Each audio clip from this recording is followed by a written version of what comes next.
Ah, here we are on the Isle of Todday.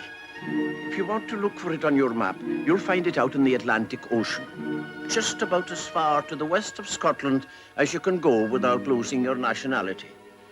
But mind you, Todday is no an ordinary island. Oh, no. For during the last war, it became quite historical. Just when the people of Todday were dying for lack of their staple diet, something happened that was in the nature of a miracle, meaning no disrespect. Right over there on that rock, one foggy night, a ship foundered carrying 50,000 cases of whiskey. Aye, 50,000 cases of free whiskey. Oh, but that was some years ago now. And there you have the sad side of the story. Nothing lasts forever. It was a case of hail and farewell.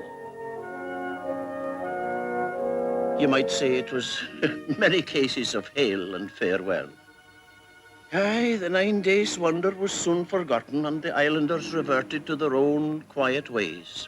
Alistair, no. What are you thinking of? Yes, Todday was left to lead its own peaceful, solitary existence. It was a long time before the eyes of the world again rested upon Todday.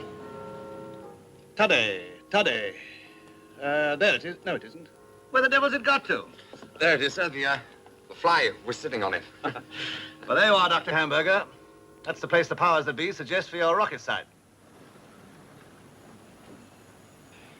Is it inhabited? Oh, very much so. That's one of the problems that Squadron Leader Manders has to iron out. He'll be in charge of the training establishment, and he's going there tomorrow on a reconnaissance. I hope, sir, that you'll come and visit me in my igloo. The fact is that some of these people will have to be turned out of their homes and shifted over to the mainland in order to make room for the installations. Now, we anticipate a certain amount of protest. Do they know? Not yet. No, it has to be done in stages. You might say that I'm the guinea pig. Air Commodore Washorn has a theory that if they'll take me, they'll take anything. Yes, of course. Actually, that was for your private ear, Squadron Leader. Well, have a good trip. And don't forget, not a word up there to anyone about the purpose of your visit. Understand? Yes, sir. This young man is going to be in charge of the training establishment? Good chap. He'll get on well with the local people. Great capacity for making friends. So that's it. The famous island of Todday. Oh, it's not famous at all. It's a funny wee place.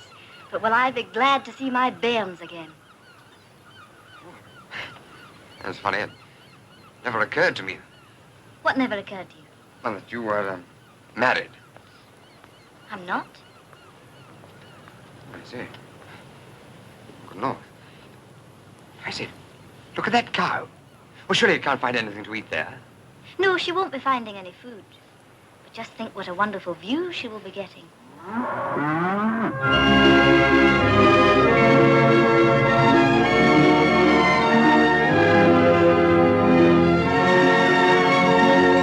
Hi, Droopy! What do you think you're doing, you stupid appearance? Tying your bloody bootlaces? You mean to say, Mr. Macleod, that the parcel's been waiting for me in your post office since last Tuesday? It has that, Mr. Quackett. You've not been in the shop at all this week. It's not my job to collect parcels. It's your job to deliver them. Aye. I'm very sorry, Mr. Quackett. Oh, well, never mind, Mr. Macleod. Worse things happen at sea. Aye, and worse things happened at Glencoe. And that was a terrible massacre. Aren't they dears to come and meet me? Who are they? My bairns. What, all of them?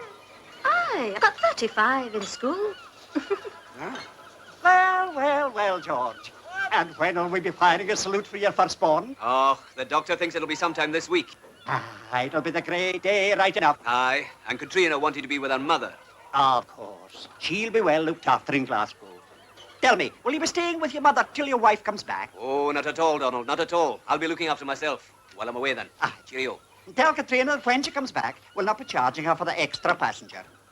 Not even if it's triplets.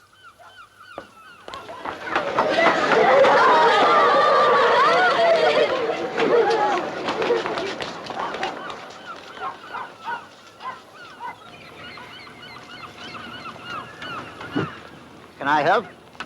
Yes, could you tell me where the hotel is? I will get a motor car to take you and your luggage. It's only a few minutes' walk up the hill. Oh, it's a terrible hill.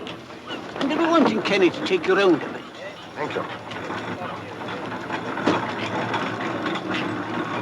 I hope you don't mind my asking. You're English, aren't you? Yes. So am I. The only one on the island. Well, Dr. Livingston, I presume. My name's Waggett. Captain Paul Waggett. Mine's Manders, Squadron Leader Manders. Hugh Manders. Can I give you a lift somewhere? Oh, thanks. Just up the hill. Hello, Drooby. There you are. Welcome, come back. Come on up to the hotel and we'll have a dram. I'm a bachelor again, so we might as well make the most of it. George? George! Hello, Mother. You're early. Oh, I'm sorry, Mother, but the boat was early. Always ready with your excuses. Never a thought for your poor mother. How's Katrina? Oh, she's very comfortable, thank you. Well, she may be with all the fuss that's made of them nowadays. Well, I've got your old room ready for you while she's away. Oh, never heed, Mother, never heed. I can see to myself. Aye, and you can see to a lot of your bad companions forby. Oh, but look, Mother... You want folk to be seeing that I am failing in my duty. No, Mother. Come on. Right. It's an egg to your tea. Come on now. He should be here shortly. I thought I'd better ask him in for a drink. You know, I can't understand it, old lady. Why should he say he was a squadron leader, then deny it, then admit it, and then ask me to keep it to myself? Perhaps he doesn't want his rank to be known. Why not? I'm not ashamed of mine. Perhaps he's on the active list, dear. I don't see what that has to do with it. Anyway, there's no reason why he should withhold it from me. After all, I was in command of the Home Guard here. Perhaps he doesn't know that, dear. As I did happen to mention it. Ah, there he is now. Action stations, old lady. I've asked the car to wait. There are one or two other people I've got to see. This is Mr. Mander, dear. How do you do? Sherry, Mr. Mander. Thank you. Yes, it's nice to see someone from the old country. We don't get many visitors here, you know. No, I don't suppose you do. It's pretty remote, isn't it? Not for you, dear. Do sit down. Thank you. Staying here long, Mr. Mander? I don't really know. Cheers. I'm just, looking around. I'm afraid there's not very much to see. That depends, old lady, on what Mr. Mander's looking for. Quite. I flatter myself I know this island better than anybody. And I don't mind telling you that protecting Todday from the Germans during the war was a heavy responsibility. Very. Well, they didn't get very close to here, did they? It's a good thing for them that they didn't. Don't hesitate to call on me if you want any help. Thank you. I'm told there's a priest called Father James McAllister, who's the, sort of head man here. Only the spiritual head. It's difficult for an outsider to understand these islanders. You see, they're all either Roman Catholic or Presbyterian. Mrs. Waggett and I naturally are Church of England. Makes us feel rather like missionaries, doesn't it, old lady? Yes, dear.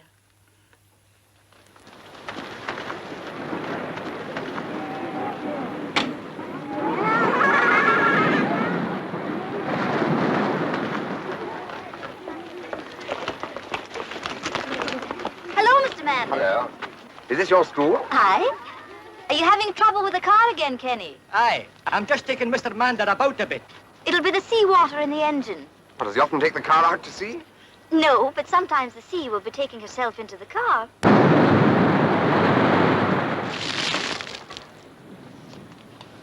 Oh, you're all wet. Oh, it's nothing. Right, come on.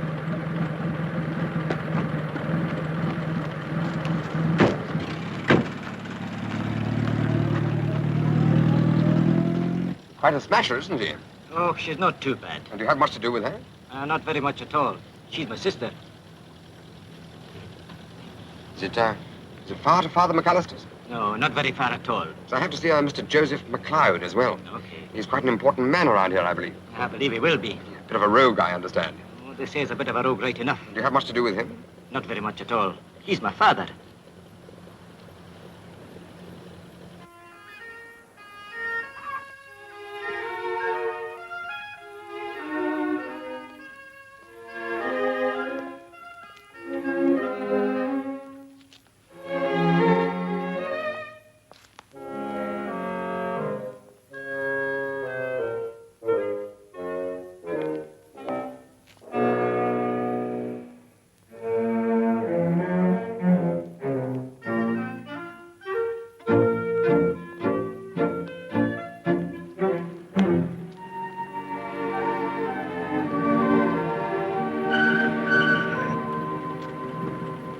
That's Father James over there.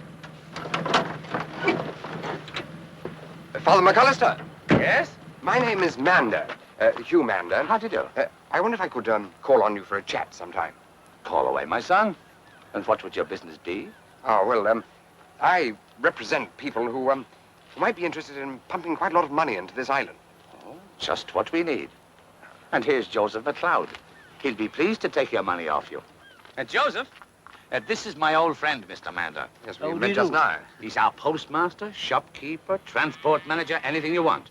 And I believe he'd be doing my job, too, only there isn't any money in it. No, Father. There is some business I would like to discuss with you, Mr. Macleod. I shall be glad to see you in my own house, Mr. Mander.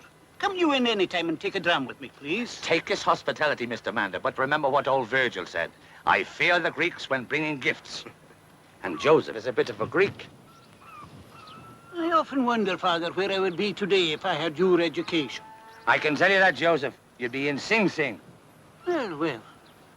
Come you along this evening, Mr. Mander. We are having a ceilidh. What you peculiar people in the South call a party. Oh, well, I don't think I ought to intrude. It is for my daughter. She has been to Glasgow to collect a prize for her singing.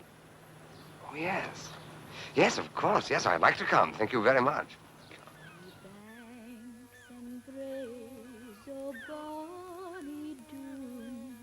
How can you bloom so fresh and fair? How can you chant, you little birds? And I'm so weary, full of care. You'll break my heart, you warbling bird that warbles on the flowery thorn. You mind me, oh, departed joys, departed never to return. You'll break my heart, you warbling bird that chants and sings beside thy mate. Oh, I've forgotten the words. For say I sat And say I sang and wist I nothing of my fate.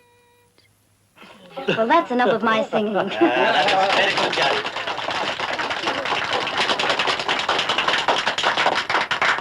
Well done, Janet. That was a beautiful song. Well, thank you, Father. Not as beautiful as some of our island songs, Mr. Mander, but easier for you to understand. Yes. And now for the bard of Todday. Hey. Oh, yes. I have no doubt, Duncan, you have composed a suitable verse in honor of this great occasion. Oh, no, Father. Come on, Duncan, boy, let them have it. Hey. Come on. Here, Duncan. Oh, man. There you are. Keert mille fall tjorstaligen hotai. Gut chileg donat, ha grianast kurost fure.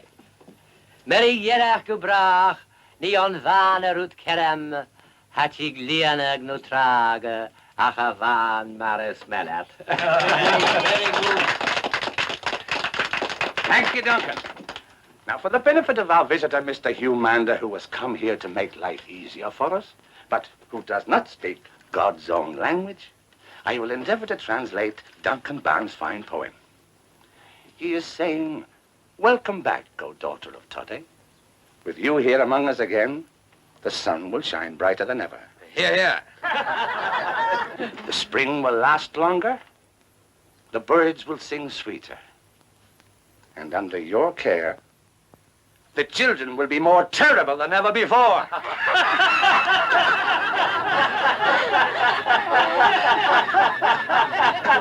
Oh, no, Father, that's not what I said at all. Oh, well, it was a free translation.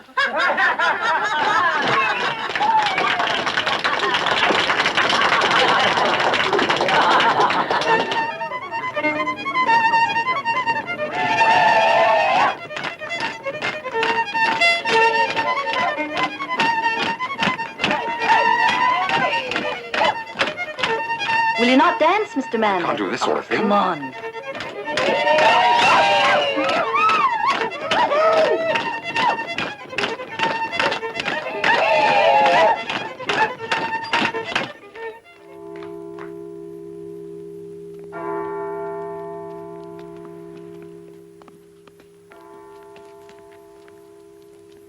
George! George! What are you looking at? Oh, I wasn't looking at anything, Mother. Oh, he's not a child, Mrs. Campbell. I would remind you that we are all children in the eyes of the Lord. Aye, so they say, but it's difficult to believe to look at some of us. Well, good night to you, Mrs. Campbell. Come on, George. Yes, Mother. Och, the poor man. Come on, Droopy. We'll have one for the road with the wee fairy folk.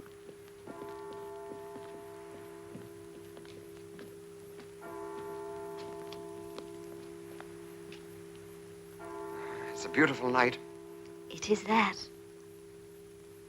Could I see you home? This is my home. Oh, yes. Yes, of course it is. Would you like me to see you home to your hotel, Mr. Mander? You might lose your way. Would you? Well, then I could see you home. Well, you've made up your mind to do that, haven't you? You'll take a wee sensation before you go, Father. You know, he's not a bad chap at all, considering he's an Englishman. Aye, and he'll be bringing plenty work to the island. From what he was telling me, I'll need to be buying a new lorry. Will you now, indeed? Lord Nuffield of Todday. Slant.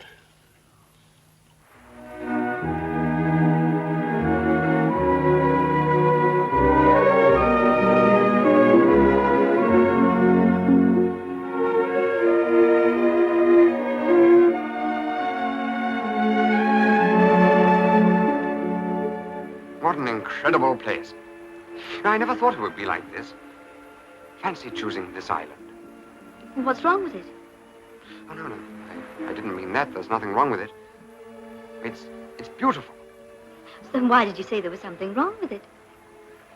You know, I think you're a wee bit daft. I say, look at that rock. Rock? That, Mr. Mander, is the Clack Four, and it's very famous. Have you not heard the legend of the Clack Four? No. Oh, how ignorant you are. Well, tell me about it. Well, they say that St. Todd, our patron saint, sailed here from Ireland on a log. His monk's habit made the sail, and his arm lifted up in a blessing made the mast. And when he began to preach the gospel, the devil rolled that stone down the mountain to fall upon St. Todd. But he saw it coming and stopped it. And it's so miraculously balanced that one touch of the hand will move it round. But the blessed saint promised it would remain where it is. But if it should fall, it will be an omen of disaster to us in Toddy. Well, don't look so worried. It'll always be there. I wonder. Why do you say that? No reason. Let's go.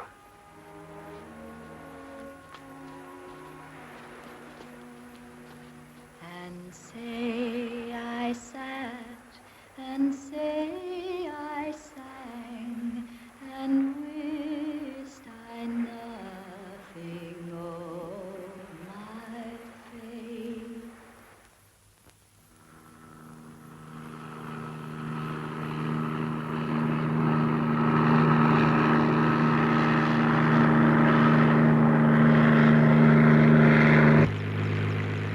If we evacuate Todday completely, there'll be the devil to pay. Every crank would start writing letters to the Times. Awkward questions will be asked in Parliament. The bird watchers alone. Bird watchers? What have bird watchers to do with global warfare? Well, speaking as one who's slightly involved in both, bird watching is my hobby, you know. I'd say that they're not without their influence. Look what happened in St. Kilda. The installations there had to be built in such a way so as not to interfere with the nesting habits of the wrens. Wrens, bird watchers. Sometimes, Herr Commodore, I think that we British are fighting against impossible odds. Well, thank goodness, Doctor, at the moment we're only fighting Mr. Andrew Wishart's desire not to upset his constituents.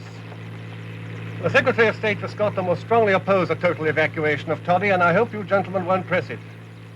The eviction of those crofters on whose land you propose to build will be bad enough. snuff, anybody? Thank you. No, Hank.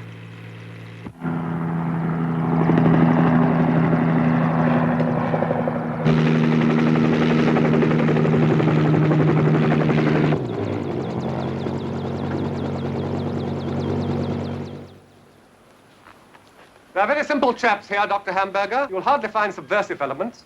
It is exactly in such minority groups you do find subversive elements. You see, they have their own language. Yes, Gaelic. English is only a second language for them. Exactly. It is like the Poles. They were allowed to practice their own language, and look what happened to them. Nothing wrong with the Poles. I had a whole squadron of them under me. Good types. Straffed the hell out of the damn... Oh, I beg your pardon. I'm sorry. Squadron leader. You know Dr. Hamburger. How do you do? And this is Mr. Andrew Wishart. How do you do, sir? How do you do? All set for tonight? Yes, sir.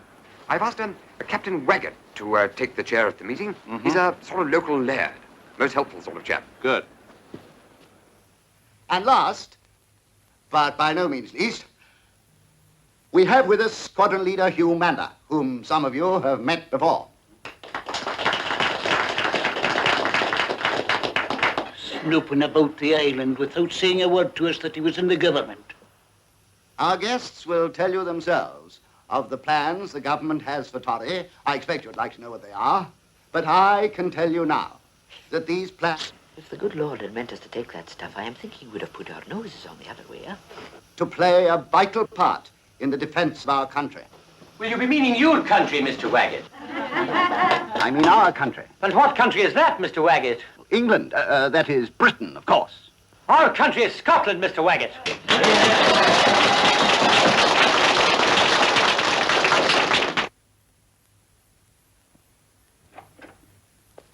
Wake up, Father. Oh, Christy, I must have fallen asleep. Just as the poor rustler had the rope around his neck. Oh, it's a savage country, America, right enough. May I be forgiven, would you? Just look at what I've been sitting on. You will be missing the meeting altogether. What meeting? Oh, the meeting. I'd clean forgotten all about it.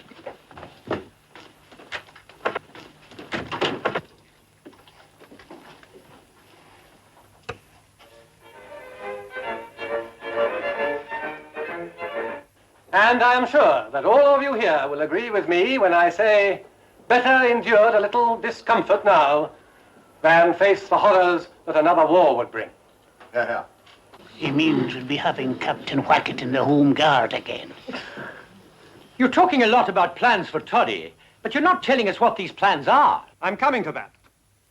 It is proposed to build a rocket range on Todday, a launching site for guided missiles. Why didn't he say what he was here for? A similar installation is already operating on the mainland, not so very far away. I think I can say that it has brought new prosperity to that area. The rocket installation on Todday should mean employment for your workers, lodgers for your houses, money for your tradespeople, a higher standard of living for you all. You may even get the television.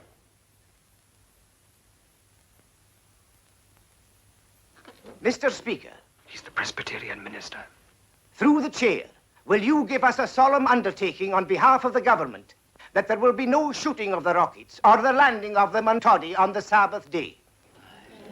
As far as the landing of the rockets on Todday is concerned, will you undertake to keep the other 6 days holy too? Very dangerous man, that. Yes, I'm sure. Before I read the news, here is a warning to shipping.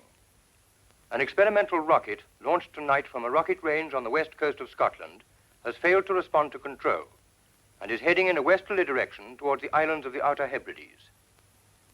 Will any ship in sea area sighting this missile, please report its course adjusted.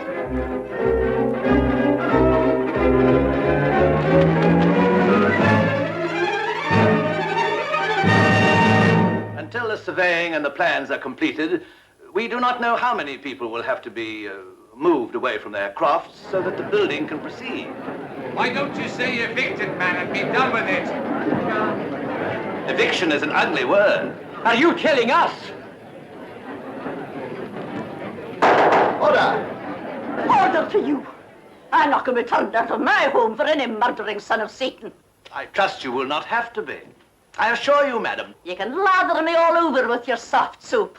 You'll not find that I'll come out of the wash any different. I will not be leaving my home. You gentlemen believe that peace can be preserved only by having bigger and better weapons than the other fellow has got. Well, the other fellow will get bigger and better weapons, too. And where will it all end? We will resist having our island murdered. And we will not be bribed by the promises of the wonderful, glorious wealth that will come to us all. For our wealth, Mr. Wishart, is the blue sky above us, and the grass and the sand and the rocks under our feet. Our wealth, Herr Commodore Watchhorn, is the little homes we live in. Our wealth, gentlemen, is our faith. The spirit of independence, or call it rebellion, still broods over these islands. What our ancestors did once upon a time when they were threatened with eviction, we can do again. Like them, we too can go to prison. Yes, and I be the first to go. While we all believe in free speech, I really must say that this meeting is...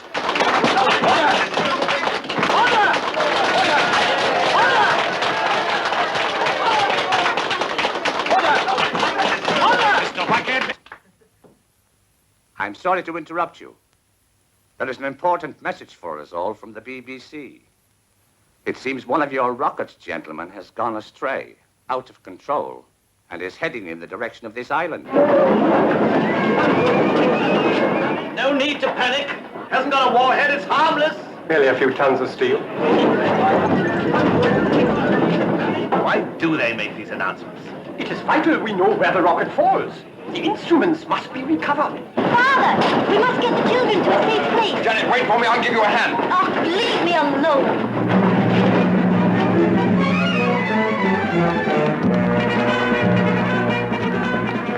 But, Mother, will you not go to the caves? A wee house has no protection. A righteous house is protection enough against the works of Satan. Oh, but, Mother... Now, come on.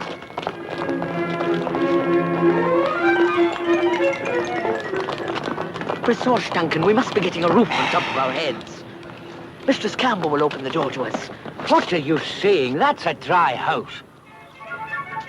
Man, and George in there, waiting to be blown up into the air without so much as a sensation inside of him. Do be Sherlock, we must fortify the poor soul.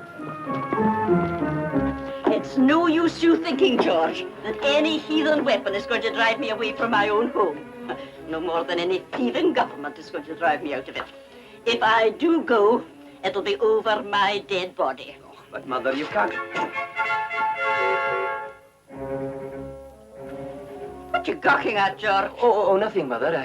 I just thought I saw something in the sky. Oh? I tell you it was nothing. It must have been a gull or something. Well, don't just stand there. Give me my coat and you keep an eye on the kettle while I put my things away. Come out, boy, and take a draught. Oh, I can't. Here, have a pull at it now. Slant you. Oh, there's time for a wee joke and Doris. We'll wait for you here. Tell your mother to go down to the caves. It'll be safer for her there. George! Why don't we go down to the caves, Duncan? What's wrong with here? If the rocket comes, we'll see it coming. Well, not if it comes from behind the house. And we'll hear it. Here, it's coming, Duncan.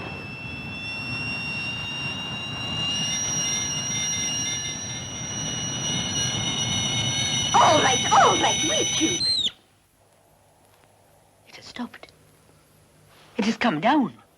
But there was no bang. Maybe it's a new quiet one. Oh, do you suppose there was a wee dog inside the inside of it? The poor creature will be after having a terrible bump. It doesn't seem any use, sir. The switchboard's been abandoned ever since the panic started. Well, don't these people have radio sets? Surely they must know the danger's past. The BBC have announced it half a dozen times. And that concludes the news summary. The next part of our program follows in a few moments. I switch it off. The end of a terrible day. Oh, it could have been worse. Aye, and it will be worse when Mr. Manders starts his rocketing and rolling all over our island. Oh, he's just a wee boy doing what he's told. A wee boy? A wee... Will I answer that? Oh, there's no hurry at all. When the good Lord made time, he made plenty of it. What a time of the night to be talking on the telephone. And what's wrong with your bed? I beg your pardon? Operator, I want London, Westminster 8080. The Ministry of... The minister?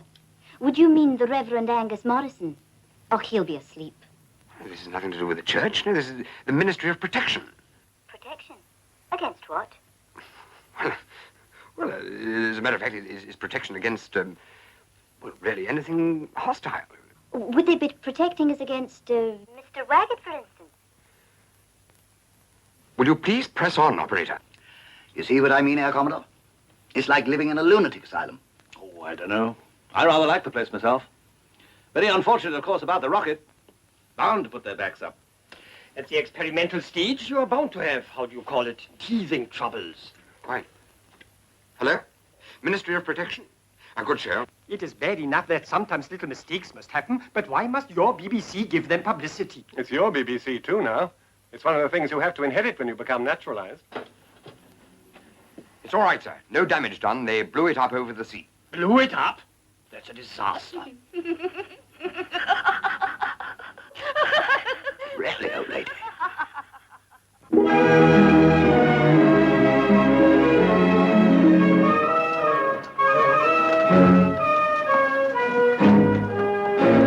These appearances, crawling all over my coat like bloody black beetles. Ah, well, if they like rock and roll, they got plenty of it.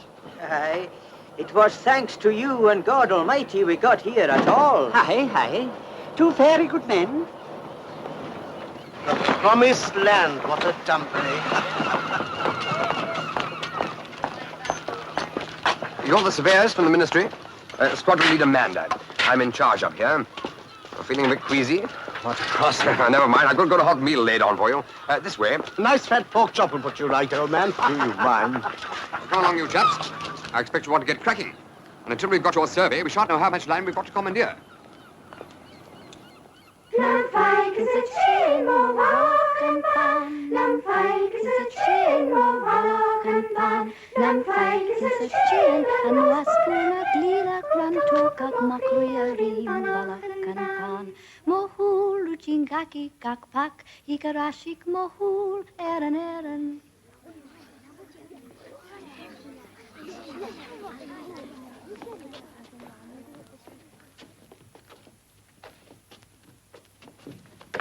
Nam feikens a chin mo vaken pan. Nam feikens a chin mo vaken pan. Nam feikens a chin and was full of lina and took up no rearing vaken pan. Mo chingaki kakpa ikarashi mo and yet a veil one top. Mo and captain speak o ya woman and present in my vaken pan.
I thought I'd just have a word with you first, Padre, before making any report to the police.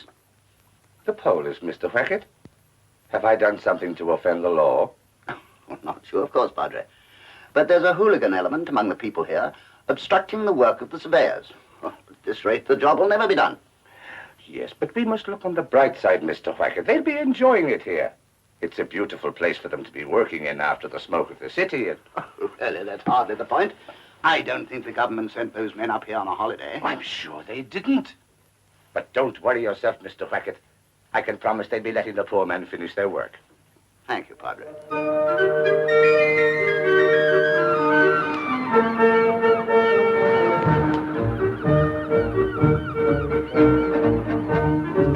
Ah, Padre. A good job, well done. Aye, it's a good job, all right. I think we've earned a little celebration. I reckon we'll be taking a wee drum or two, the night. Never mind, Janet. We'll give them something to celebrate.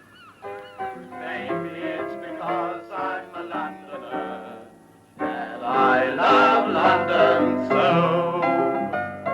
Maybe it's because I'm a Londoner that I think of her wherever I go.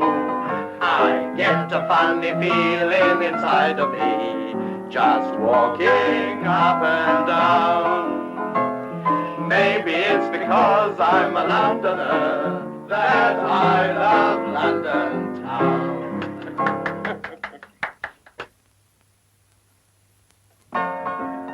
And how about our friends, the regular customers? Won't they join us in a little... I was going to say song, but I see it's after closing time. Oh, plenty time, plenty time. Now, it wouldn't do for us to encourage you to break the law, would it? No. No. Oh, well, time, gentlemen, please. Time, gentlemen, please. 40 years have I lived in Todday, and never before have I heard these words spoken. You heard what the gentleman said. We should not be breaking the law. Well, good night. Good night, all. Good night, then, Doctor.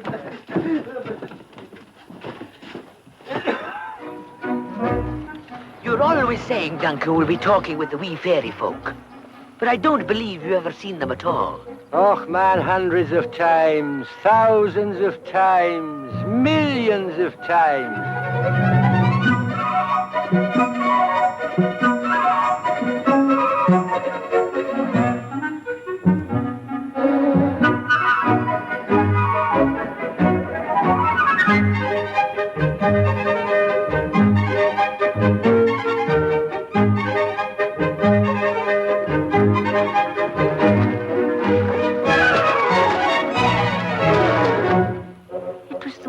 Fairy folk, right enough. Ma.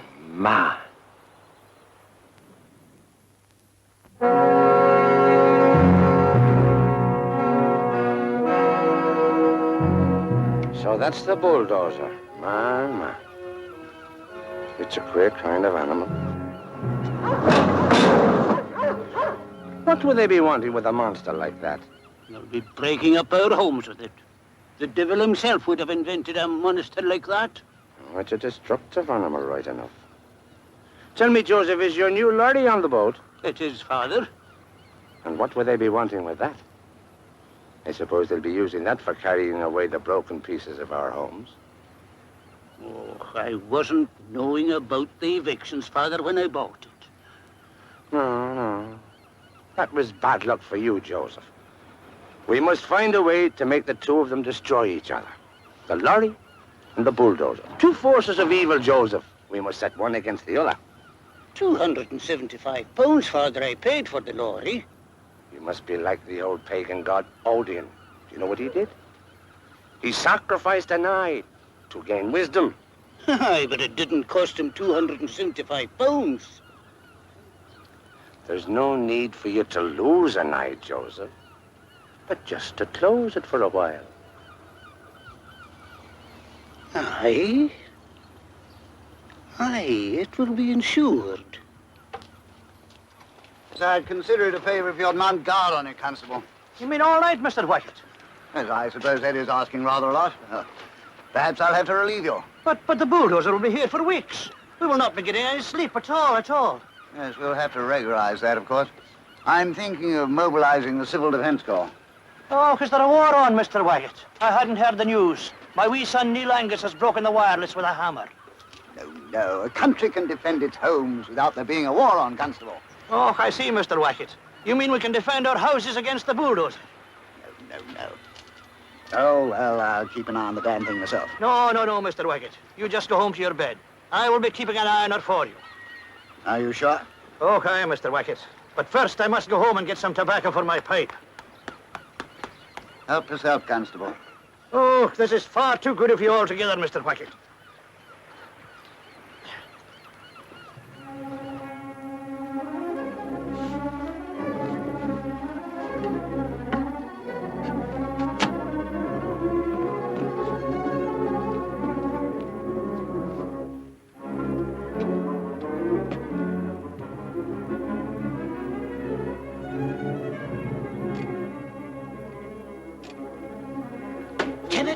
You must give her a good pull. Is she aimed right, Kenny? She can't miss. Have you seen Joseph's new lorry? There's the thing.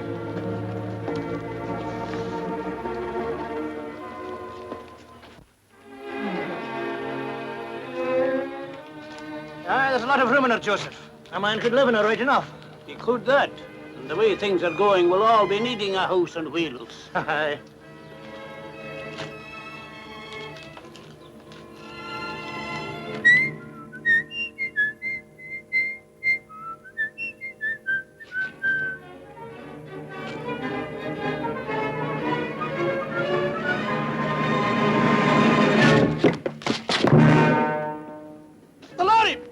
The lorry, look, she's moving away! For goodness sake! Hey, my God! Constable! Father!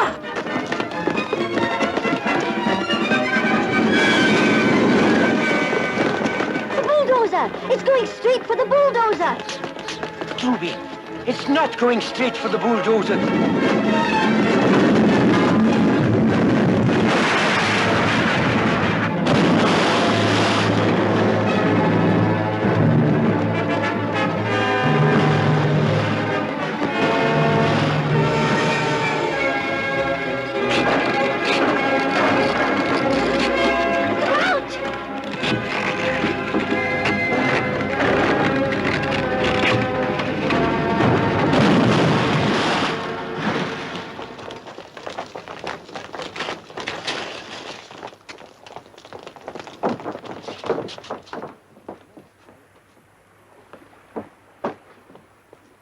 What is the explanation of this, Constable? Oh, Mr. Waggett, I was standing up there talking to these gentlemen when suddenly the lorry jumped into the air and went off like a stark with a wobble fly down towards the pier. It whizzed past the bulldozer straight into the sea. And then, believe it or not, Mr. Waggett, the bulldozer itself jumped in after it. Aye, Mr. Wackett, that was the way of it. Are you prepared to testify to this in court, Constable? Mr. Waggett, I will swear to it with my hand on the holy book. Ah. It's all right, Wackett, I heard. Yes, I was just conducting an inquiry. Yes, well, I'll take over. I want all witnesses to stay here, right? And keep back, all of you. Don't think I'm interfering, Mander, but I do think it's time for you to assert your... Don't worry, Wackett, I'm going to. I intend to take a firm stand.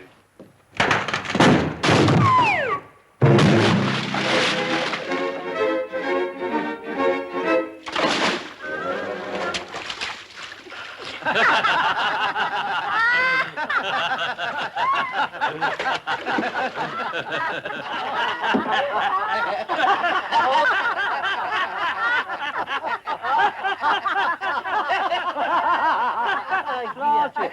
have I done? What have I done? Oh. Joseph, what is it, man? Father, what's happened? The insurance papers. I have forgotten to sign the insurance papers. Oh.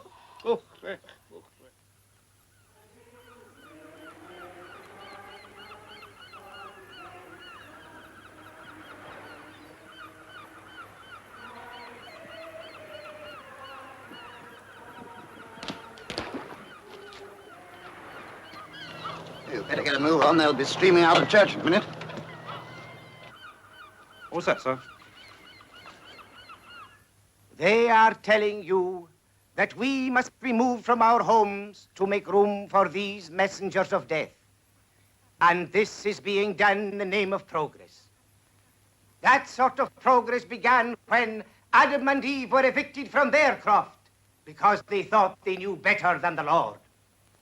That sort of progress will never be countenanced by the Lord.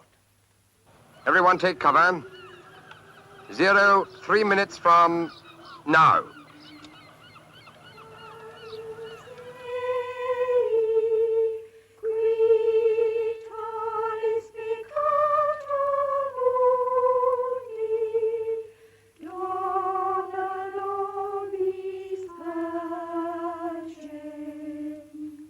Ten, 9, 8. Therefore I say to you, pay no heed to the clamoring voices of the ungodly. Listen instead to the still, quiet voice of your own conscience.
It'll be putting me out of a croft that I and my forefathers have held for 342 years. What Clan Rory could never do, what Macleod of Barra couldn't do once upon a time, what John Knox couldn't do for 400 years, what the bloody redcoats couldn't do after Culloden. Take your notice back, Constable, to St Andrew's House, Edinburgh 1, Waveney 5371, and tell them there that every crofter and toddy is telling them what to do with their little pieces of paper. Oh, Duncan, you're a wee bit rattled right enough. All they were asking me to do was to give you the paper. Aye. Aye. Aye. Aye. Oh, come on, man, and have a dram with me at Roderick's.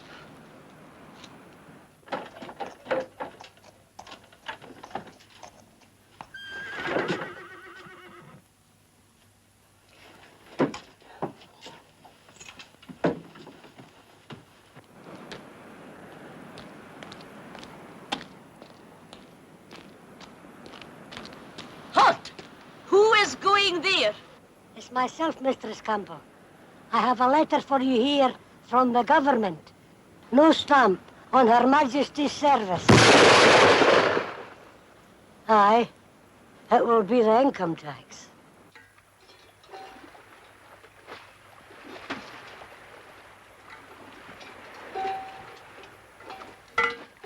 What's Drooby doing there at all? Oh, 'cause it all worked out, Duncan. It says the eviction papers have been served by the Land Commission, and the Land Commission can't touch him in the water. You will not get another drink in my hotel, and I will be needing all your rooms in the morning. So please pack yourselves. I shall report this to your brewery, and I hope they give you a rocket.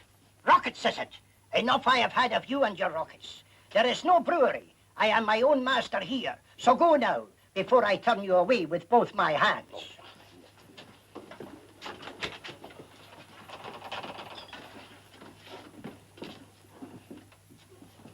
Clever, Roderick. Ah, Constable, you were just in time for a draft. Aye, Roderick. And you too, Duncan. And I will not be taking your money for it. Just let them try and put me out of my hotel. Oh, so that's it, Roderick. Aye, but that is not it. I will fight them. I will fight them to the last bottle. Shake hands, Roderick. Now we're all in the fight. Aye, shoulder to shoulder. Slangy, man. Slangy. If you don't mind my saying so, Padre, you're only leading these people into more serious trouble. The way they treated those eviction orders was disgraceful. It was anarchy. I don't think the government will let the matter rest there. Well, if they want to send an expeditionary force against Todday, we will then appeal to the United Nations. Their plate is pretty full right now, but we will just add a little salt to it. No. Oh, well. Yes, I'm sorry to hear you talk like that, Padre. You should learn to move with the times. You think so, Mr. Wackett? I wonder, will you be knowing why the dinosaur became extinct? Dinosaur? Well, I can't say that I do, but... The dinosaur became extinct, Mr. Wackett, when its body became so heavily armored that it was too much altogether for its poor little head to manage. Perhaps the world should remember the dinosaur, Mr. Wackett. Then we can all move with the times. Geese. Perhaps you'd prefer to be going to Todday. To watch the birds. Perhaps I will after this test's over. Not so far from the mainland. Doesn't this test flight of a new rocket mean anything to you? Oh, I'm very anxious to see your thunder buzzard. A hovering rocket isn't something one sees every day. A sitting target that no one will dare to hit. Ingenious, quite ingenious, and rather horrible. I bet you were a bully at school. You are wrong, Commodore. I was the boy with the brains. Therefore, I was bullied. It is always so. Therefore, I had to learn to use my brains. Yes? Well, I'm bound to admit you've learnt that.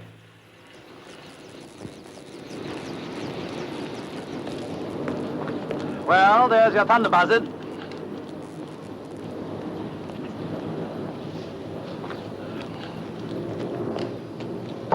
Ready to go when you say the word, sir. Thank you.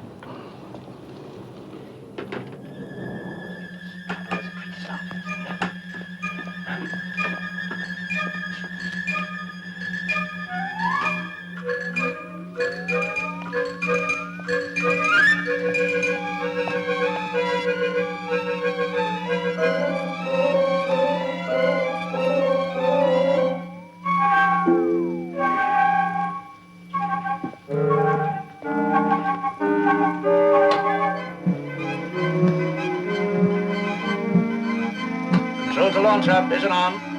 Vision on, Control.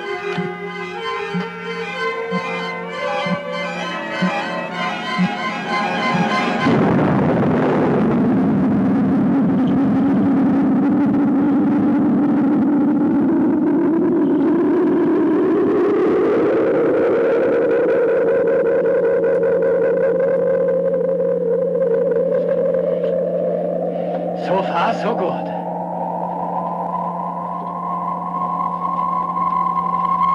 Sir, look at this.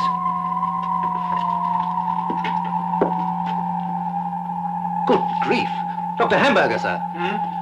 The Thunderbuzzard's not responding to control. Himmel nochmal.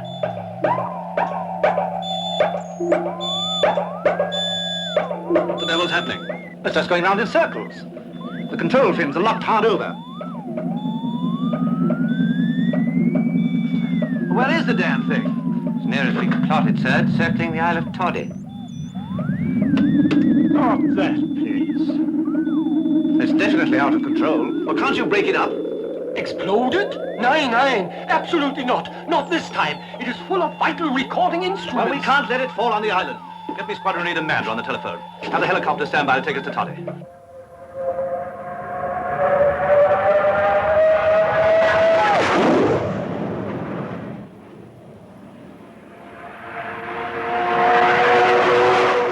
Yes, sir. It's circling overhead, all right. Dr. Hamburger and I will be with you well within the hour. Squadron Leader, tell me, how are the people taking it? Well, surprisingly well, sir. Captain Waggett has mobilized the men. They have instructions to guard the missile if it comes down. Good work. Good work, Mander. It's losing altitude. And the course has become very erratic. Well, tell them to keep trying the control.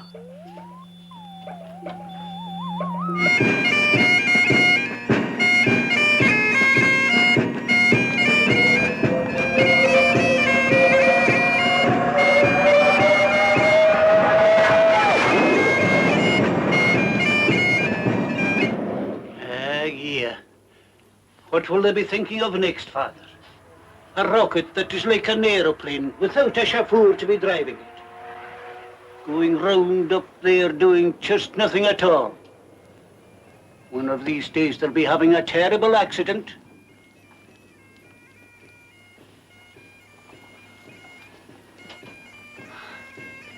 There goes the one happy man in the whole of Todday. Captain Waggett rides again.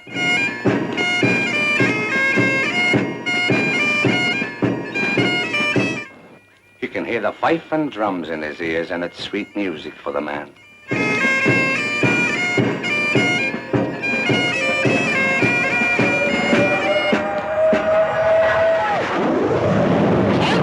Break ranks!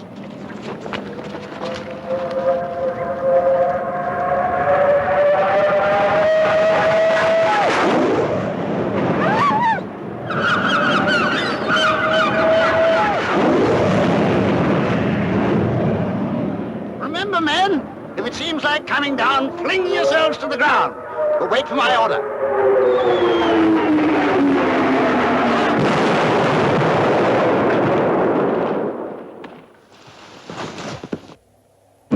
What the devil?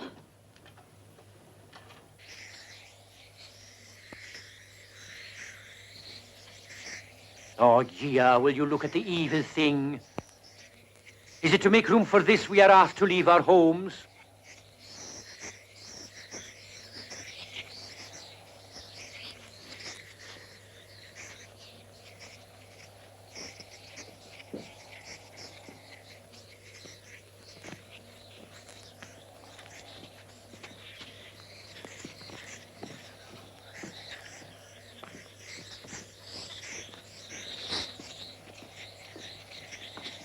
We'll surround it with barbed wire and mount a guard over it. Nobody's to be allowed near it without an official permit. You understand? Nobody. I don't care who it is. Yes, Mr. Waggett. The name is Captain Waggett. While the emergency lasts, I would be grateful if you'd extend to me the courtesy of my rank. Yes, Mr. Waggett. Just as you say.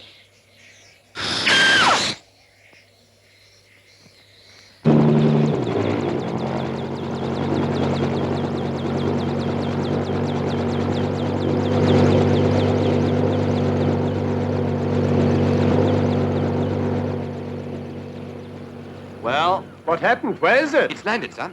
Captain Waggett phoned a few minutes ago. He reports that it's intact. Anyone hurt? Apparently not, sir. It landed on Waste Brine. Oh, thank God for that. But where is it? About 4 or 5 miles from here, sir. Captain Waggett has a group of volunteers mounted guard over it. Good. Well, let's get to a telephone and arrange for technicians to be flown in from the We mainland. can do that from Captain Waggett's house, so it's on the way. Right. Thank you. George, George, this field belongs to me, and your father and your grandfather before me. That instrument of Satan is trespassing on my land, and I'll not have it or any other body coming and going as they please. That's why I'm bringing you your father's gun. Here it's. Well, well, trespassing is it? Wait until I tell Father James. Are you sure no one has touched it? The instruments are highly secret. The guard have their instructions, sir. You can rely on these men. I trained them myself.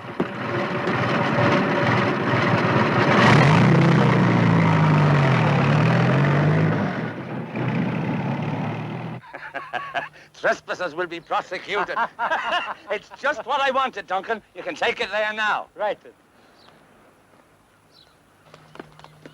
Father, I told the constable. He's on his way there. Good, Janet. We'll make a soldier of you yet. Aye, sir.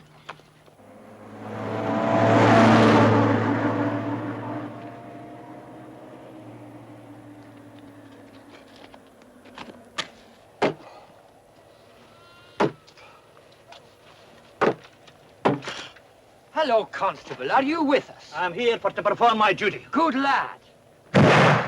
Oh, look, Duncan, man, there's the signal. They're on their way. Man. Now watch out for the fun. It's like Guy Fawkes night. Aye. We will not be blowing up the Houses of Parliament, but by Jinko Chenet, we'll make them sit up and take notice of us.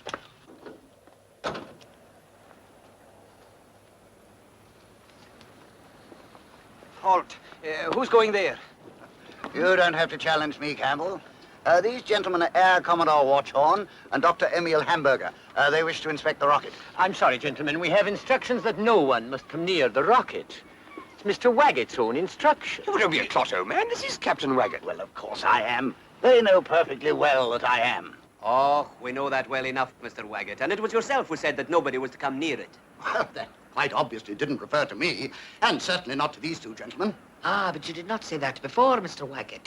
So how do we know that you're not now with the enemy? Enemy? Enemy? What enemy? Let us not have this foolish discussion. I want to inspect those instruments. Himmel! Do be careful, Mr. Campbell. That gun may be loaded. Oh, but it is loaded. I gave no authority for arms to be used. Where'd you get it? Oh, it was my father's. Aye, and what's more, this land is his mother's, and she's very angry. Aye. There's a notice here saying that trespassers will be prosecuted, and you gentlemen are trespassing. And this rocket is trespassing too. Aye, and just look at the damage. I think you fellas ought to get these things straight. Captain Waggett was quite right to give you instructions not to let anyone go near this missile, because it comes under the Official Secrets Act, and information about it must not fall into the hands of any foreign power. But we are not a foreign power. Ah, you were saying that. But this gentleman said Himmel just now, and I know that is German. Dr. Hamburger doesn't disguise the fact that he is of Central European origin, but this missile is his responsibility. Ah, then it was enemy action. Of course it wasn't.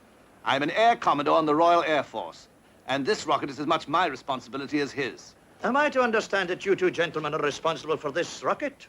We certainly are. Then it was you who put it in Mistress Campbell's land. And I must ask you to come with me because she is wanting to prosecute you for damage. Would you be spelling hamburger, sir? The same as it is spelled in the Inverness Polish canteen. This is ridiculous, Constable. You must stop this tomfoolery at once. Mr. Waggett, I must warn you that interfering with a policeman in the execution of his duty is a serious offense. And I must ask you to come with me and with these gentlemen. Oh, I think we'd better humor these people. Manda, telephone London at once. Tell them what's happened and get immediate action.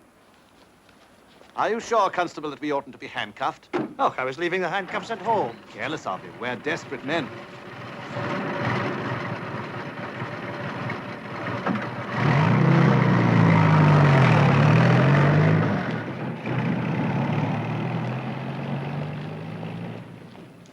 I'm sorry, I can't put any more calls through to London. Is that Miss Macleod? Yes.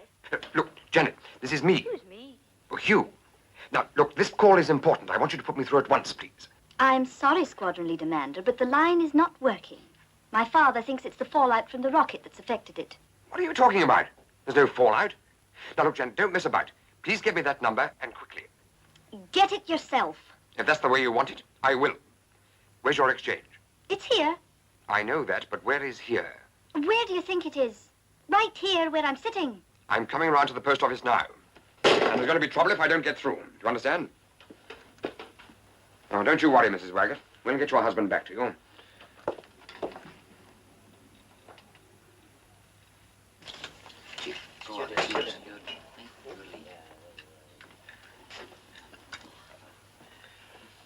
You'll be dismissed the force for this, Constable. Oh, no, Mr. Wackett. They can't be dismissing me for doing my duty. And Mistress Campbell was asking to have you gentlemen prosecuted. You can have legal aid, of course, but, oh, there is no lawyer on this island. And you could be let out on bail, but, man, I don't understand the procedure at all, so it's best left alone. And Mistress McCrae and I will make you as comfortable as we can. No. No. Well, I will not be putting you in the cell. For I've a wee calf in there that's been poorly and needs to be kept warm.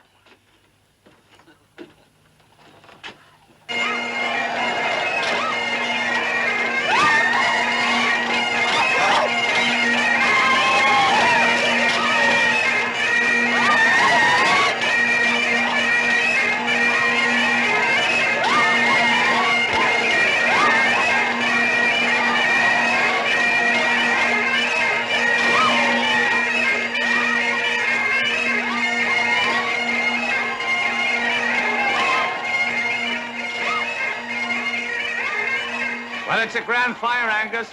Aye. It is hot enough to be cooking our goose. Oh, that's not the way to look at it, man. It's a distress signal for us. And for others, it's a light to lighten their darkness. But who will be seeing it? Och, Angus, the news will travel fast right enough.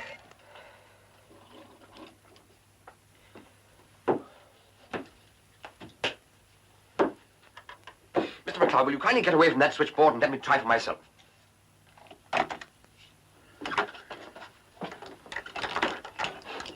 Help yourself, Sergeant Major.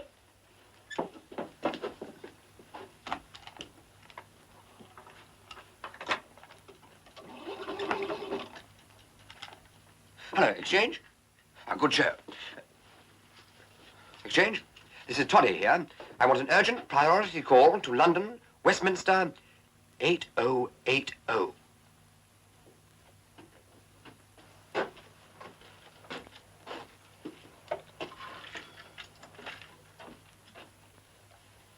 Hello, Westminster 8080.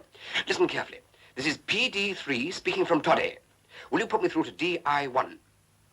I don't care where he is or what he's doing. This is top level. Get it?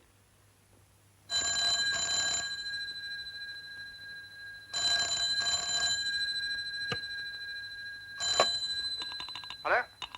DI1? What's going on? Is that DI1? Hello? Who's that? What? Yes, of course it's the DI1. I'm sorry to trouble you personally, sir, but I thought you ought to know that Air Commodore Watchhorn and Dr. Hamburger have been arrested. By whom? Constable McCrae, sir. Who the devil's he? He's the local police officer. On a completely trumped-up charge. I'd say he was in with the rebels. Great Scott. You're sure of your facts? Oh, absolutely, sir. They may take over telephonic communication at any moment. All right, Squadron Leader. I'll get relief sent to the island as soon as I can. I'll ring the PM himself. He's the only one who can give the go-ahead. Do you hear me? PD3, do you hear me? PD3, are you getting me? Roger.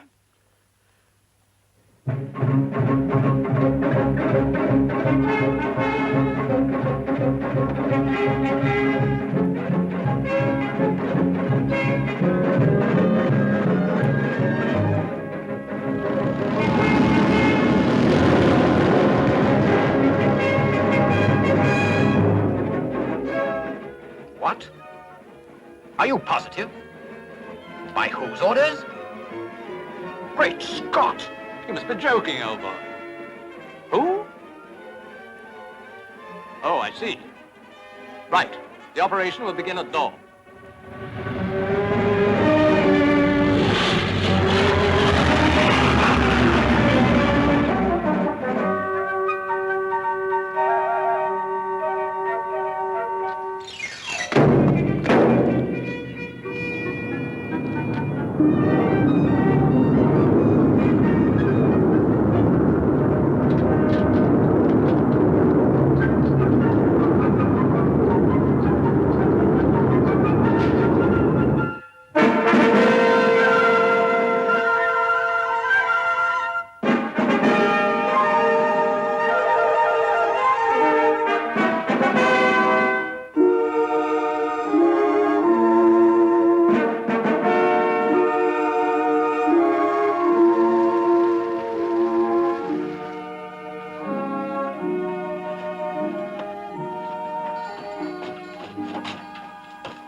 Morning, Gov. Oh, nice weather for ducks. 20 woodbine, please. Packing up, are you, Dad? Hey, bit hard, isn't it? Ah, well, we'll all be dead soon. What's the good of worrying? Ta-da.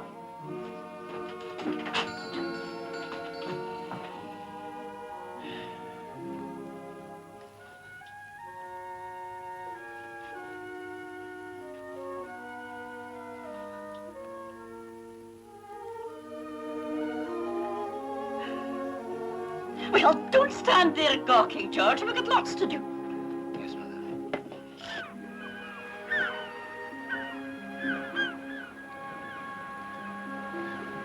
Well, Joseph, well, Janet, what are you doing here? Enjoying the last rays of the sun? Aye, Father. We're watching the sun set on Todday. Oh, well, Joseph, we've known many storms in Todday. It's best we should think of the sunny days. It's a beautiful place right enough. Just look at those gulls, Janet. They've been turned pink by the sun. It's a pity Air Commodore Watchhorn cannot be seeing them. The silly fellow would think he had discovered a new bird. Watchhorn's pink gull. Eh, Joseph? Aye, he's more interested in birds than he is in people. Watchhorn's pink gull. I wonder if we dare.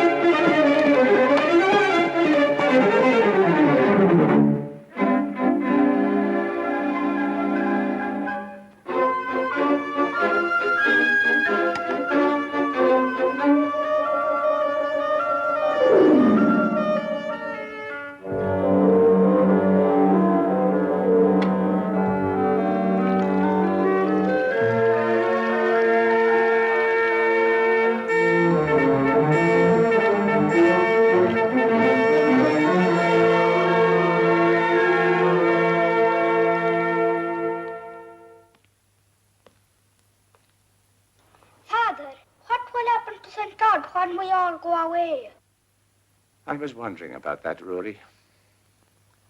I was thinking we might carry the holy man over to Pillay before we go.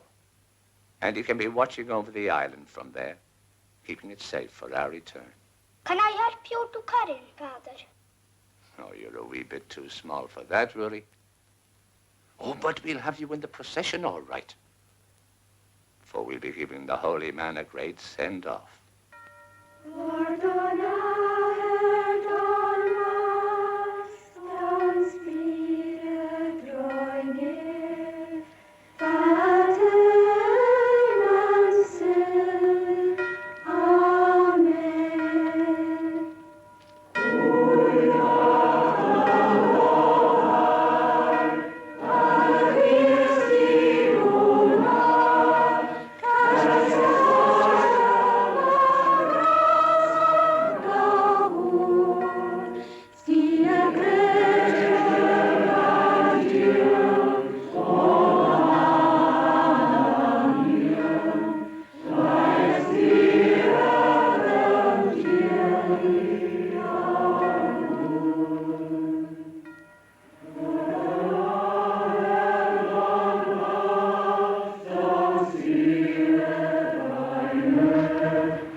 The blessed saint.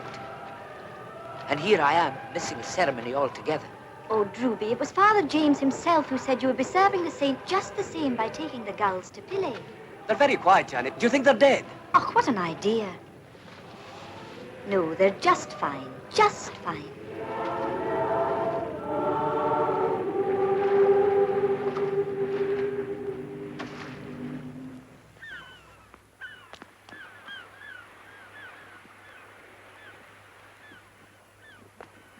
Good morning, Janet. I'm not deaf, Mr. Mander. Well, I only said good morning. Well, there's no need to shout at me as if you were addressing a squad of recruits. There's only one of me. You can say that again. Look, Jenny, we can't go on like this. Like what? Well, can't I see you again this afternoon? Well, I was thinking of going for a picnic this afternoon. Oh. You can come too if you like. I'm sure Drewby wouldn't mind. Drewby? We're going to Pillay. To Pillay? What, a picnic with all those awful birds? It's very beautiful there. And your Mr. Watchhorn wouldn't like to hear you talk like that. There are some very rare birds on Pillay.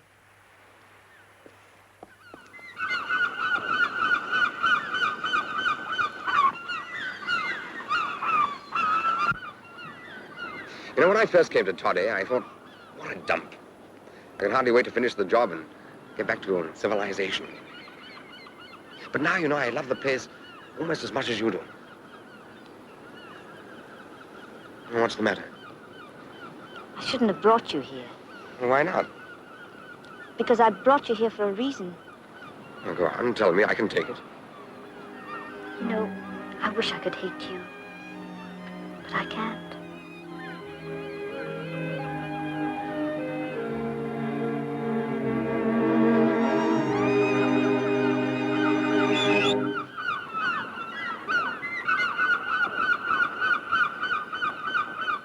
Drewby, he's trying to tell us something. What? I can't hear.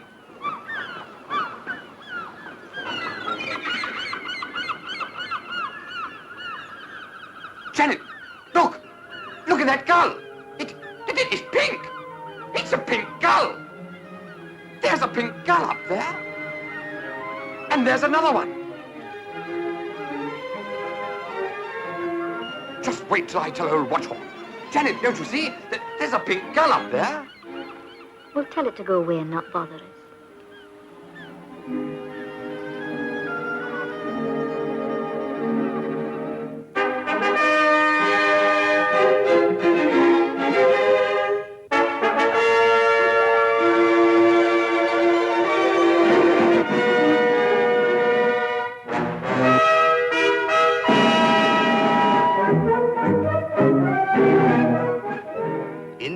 Tonight is a man who's come a long way to be with us from the doomed island of Todday. His name is Archie Macpherson, but he's known more popularly up there as Drewby. Now, Drewby, if I may call you that, was one of the first men to see this pink gull, which turned up there to the amazement and excitement of all our naturalists. Now, perhaps you'd like to tell us what happened. Well, it was about a fortnight ago, wasn't it? Aye, sir. It would be about 11 o'clock on a Monday. 11 o'clock in the morning or the evening? No, sir. It was 11 o'clock in the afternoon. I was having a pipe in my boat when this bird was up above asking me to have a look at herself. And this bird, I mean, was pink? Oh, aye, sir. It was as pink as a baby's.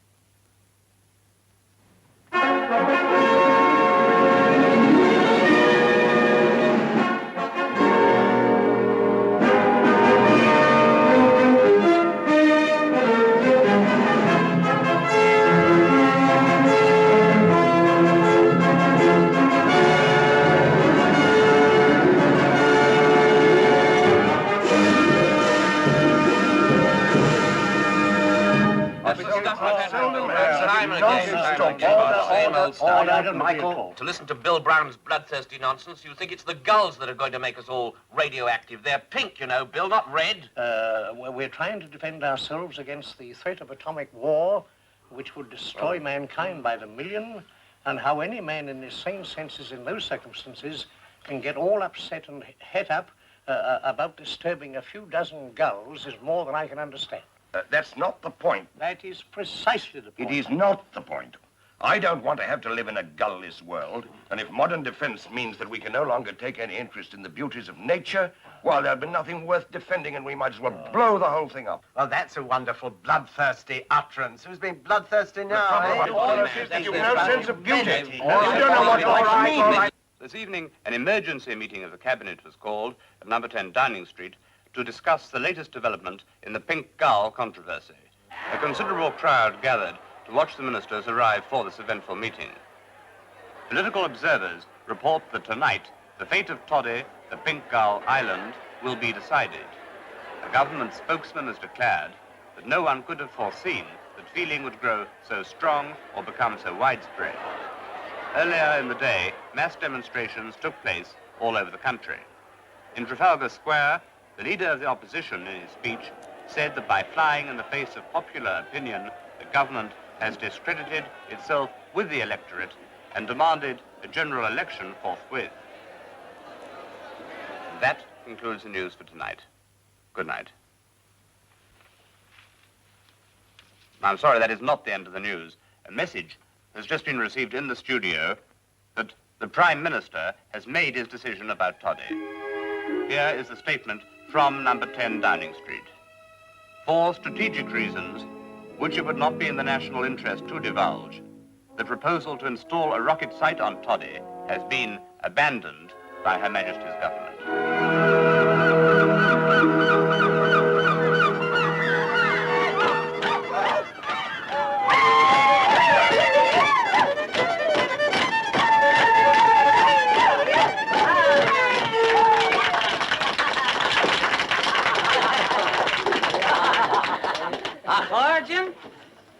My friends, we must not forget in the middle of our Thanksgiving Janet's personal victory over the armed forces. Now here is her captive, Hugh Manders. Let us drink their health, Janet's and Hugh's. And may their future be as rosy as the blessed birds that came to us out of the sky in our hour of need.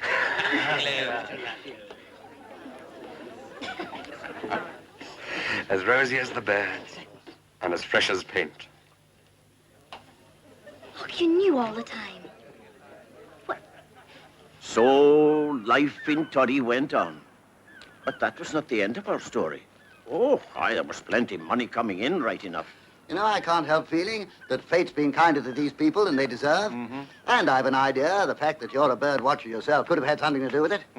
If I tell you something, Waggett, do you give me your word that it won't go beyond you? Naturally. If we'd have built the rocket range here, it wouldn't have made a ha'porth of difference to the Pink Gulls. What with the canteens and the titbits and so on, well, they'd have thrived on it. Well, I must see this phenomenon for myself. I'll be seeing you.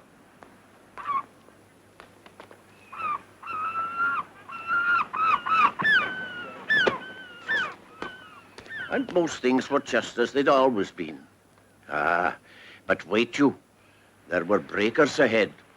The time of the year had come when a new generation of birds would be born, and the bird-watching eyes of the world would be turned to Todday for the first glimpse of the baby pink gulls.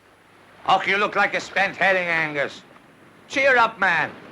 It's to protect the happiness of our people that we are going to destroy the eggs.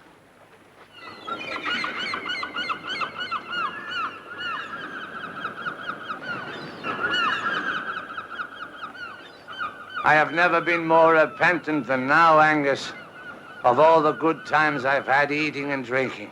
In your own peculiar way, James, you have led the life of a good man. Then may heaven forgive us for what we are about to do now. Amen to that. And so the two old friends struggled on. But when they reached their goal, they found they were too late. The baby gulls had been hatched from their eggs.